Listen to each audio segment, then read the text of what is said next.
31 जुलाई को train number 12956 Jaipur Mumbai express में जो वाकया पेश आया और वो वाकया ये था कि एक आरपीएफ का कांस्टेबल जिसका नाम चेतन सिंह था, उसने एक तो 4 लोगों को गोली मारकर उनकी जान ले ली, जिसमें एक उन्हीं का एक एएसआई ऑफिसर था, उसको गोली मार दी। और उसके बाद में 3 लोगों को, मुसलमान थे उसमें, जिनकी बड़ी बड़ी दाढ़ियां थीं, उनको गोली लगाकर कनपट्टी पर एक बोगी से दूसरे बोगी 3 बोगी आगे ले जाता है और ले जाकर उनको गोलियां मारता है और मारने के बाद यह कहता है कि इस मुल्क में रहना है तो मोदी और योगी को वोट देना पड़ेगा। और अफसोस मोदी और योगी के साथ कहता है कि फिर ठाकरे को वोट देना है। तो मुसलमानों के साथ इतनी नफरत क्यों? और वो लोग जो आज नफरत की बुनियाद पर इख्तिदार को हासिल कर रहे हैं या फिर आने वाले कल में इख्तिदार को हासिल करना चाहते हैं, ये मुल्क को तबाही व बर्बादी की तरफ ले जा रहे हैं। स्पीकर साहब, मैं ये कहना चाहता हूं कि उन 3 मुसलमानों में एक मुसलमान शहर हैदराबाद से ताल्लुक रखता था और उस मुसलमान का नाम था सैफुद्दीन। वो सैफुद्दीन अजमेर की दरगाह को गया था, वहां पे उसमें दरगाह में जियारत की और अपने मालिक, एक छोटे से मोबाइल की दुकान में काम करता है, अपने मालिक के साथ अजमेर को गया और उसका सेठ, उसका मालिक उसके साथ में है, वो गैर मुस्लिम है। तो वो परेशान होकर उनकी फैमिली को बोलता है कि हम बॉम्बे पहुंच गए हैं, उतर गए हैं, लेकिन ये बच्चा नहीं है। तो उसके बाद जब आगे जाकर देखते हैं तो उसको गोली मार दी गई है। और हद तो यह है कि एक गोली मारी और जब वो नहीं मरता है तो और एक गोली मारी गई।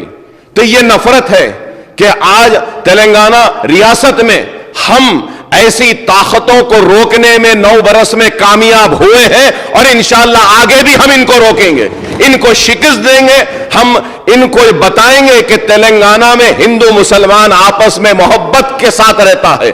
और आज मुल्क को क्या चाहिए? मुल्क को तरक्की चाहिए, मुल्क को खुशहाली चाहिए, मुल्क को बेरोजगारी का खात्मा चाहिए।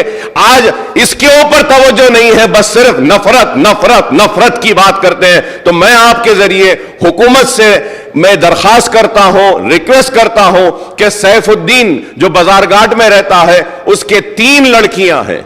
एक सबसे बड़ी लड़की 6 साल की, दूसरी लड़की 3.5 साल की और तीसरी लड़की सिर्फ 6 महीने की है। तो मैं आपके जरिए हुकूमत से दरखास्त करूंगा कि इसकी बीवी जो है, इसकी वाइफ अंजुम शाहीन जो है, जो इंटरमीडिएट पास है, इसको एक सरकारी नौकरी अगर देंगे आप तो मैं आपका ममनून व मशकूर रहूंगा। और इसके साथ साथ 2 बेडरूम का फ्लैट अगर मलकपेट में या चंद्रायन गुट्टे में जहां बन रहा है वहां पे एक 2 बेडरूम देंगे और कुछ ना कुछ इमदाद अगर रियासती हुकूमत की जानिब से इन 3 मासूम बच्चियों के लिए और उसकी बीवी के लिए अगर दी जाएगी तो एक अच्छा मैसेज जाएगा। और हम बताएंगे कि यह इस रियासत में हम फिरका परस्तों को कभी आगे बढ़ने नहीं देंगे, हम उन लोगों को आगे बढ़ने नहीं देंगे जो नफरत की बुनियाद पर हिंदू मुसलमान को बांटना चाहते हैं। तो मैं आपके जरिए हुकूमत से दरखास्त करूंगा कि 2 बेडरूम का एक फ्लैट और उन बच्चियों को कुछ कंपनसेशन और सरकारी नौकरी देंगे तो हम काफी ममनून व मशकूर रहेंगे आपके। और इसको जरूर मुसलमान याद रखेंगे और आपके इस इक़दाम का मुसलमान सारी रियासत में नहीं बल्कि हिंदुस्तान में इस इक़दाम की सताइश भी करेंगे। मिनिस्टर गाరు, స్పీకర్ సార్, గౌరవనీయులు అక్బరుద్దీన్ ఓవైసీ గారు లేవనెత్తిన సమస్య ఏదైతే ఉందో నిజంగా కూడా గంభీరమైన సమస్య అధ్యక్ష. ఈ దేశంలో వాళ్ళు అక్కడక్కడ మాట్లాడుతూ ఉంటారు, పెద్ద పెద్ద మాటలు చెప్తా ఉంటారు కొన్ని పార్టీలు, కానీ వాస్తవం ఏంటంటే అధ్యక్ష, ఈ సంఘటన జరిగింది రాజస్థాన్లో, జైపూర్లో. హైదరాబాద్ సంబంధించిన ఒక పిల్లోడు వృత్తిరీత్యా ఉద్యోగరీత్యా అక్కడ పోయి పనిచేసుకుంటున్న పిల్లోడు దురదృష్టవశాత్తు అక్కడ జరిగిన మత ఘర్షణల్లో, అక్కడ ఉన్నది ప్రభుత్వం ఎవరికో అందరికీ తెలుసు, ఈ మత ఘర్షణలు దేశంలో జరుగుతున్నాయంటే, హర్యానాలో మంటలు మండుతున్నాయంటే, మణిపూర్లో మంటలు మండుతున్నాయంటే, జైపూర్లో అగ్గి పుట్టిందంటే ఈ దానికి కారణం ఎవరో అందరికీ తెలుసు అధ్యక్ష. నేను దానిలోకి పోను, కానీ నిజంగా కూడా బాధాకరం అధ్యక్ష. 5 ఏళ్ళకి ఒకసారి ఎన్నికలు వస్తాయి. ఎన్నికలు వచ్చినప్పుడు అందరం ప్రజల దగ్గర పోతాం, ప్రజల దయ ఎవరికి ఉంటే వాళ్ళని గెలిపిస్తారు, వాళ్ళం అధికారంలో ఇక్కడ కూర్చుంటాం లేదంటే అక్కడ కూర్చుంటాం అధ్యక్ష, దానికి ఇబ్బంది లేదు. కానీ మతం పేరిట మంటలు పెట్టి, మతం పేరిట చిచ్చు పెట్టి, ఆ మంటల్లో చలి మంటలు కాల్చుకునే దౌర్భాగ్యపు రాజకీయం ఏదైతే ఉందో దాన్ని తప్పకుండా తెలంగాణ సమాజం ముక్త కంఠంతో తిరస్కరించాలి, ముక్త కంఠంతో తిప్పికొట్టాలి అధ్యక్ష. And I stand with my friend Akbar Owaisi in expressing wholehearted condolences to that family sir. निजंगा కూడా पेपर में जो पढ़ा था अकबर साहब, बहुत बुरा लगा. बहुत ही గిరో దిగజారిన చండాలపు రాజకీయం అధ్యక్ష, ఇది మంచిది కాదు. డెఫినెట్గా I assure you sir, you please give me a letter.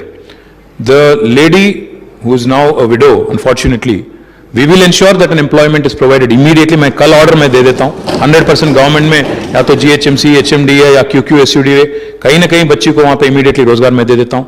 साथ ही साथ 3 जो छोटे बच्चे हैं, मैं गवर्नमेंट की तरफ से तो फिलहाल नहीं बोल सकता क्योंकि सीएम साहब ने एक बार उनसे पूछना पड़ेगा, बट हमारे BRS पार्टी की तरफ से एक एक बच्ची के नाम पे 2-2 लाख रुपया हम डिपॉजिट करेंगे, फिक्स डिपॉजिट करेंगे.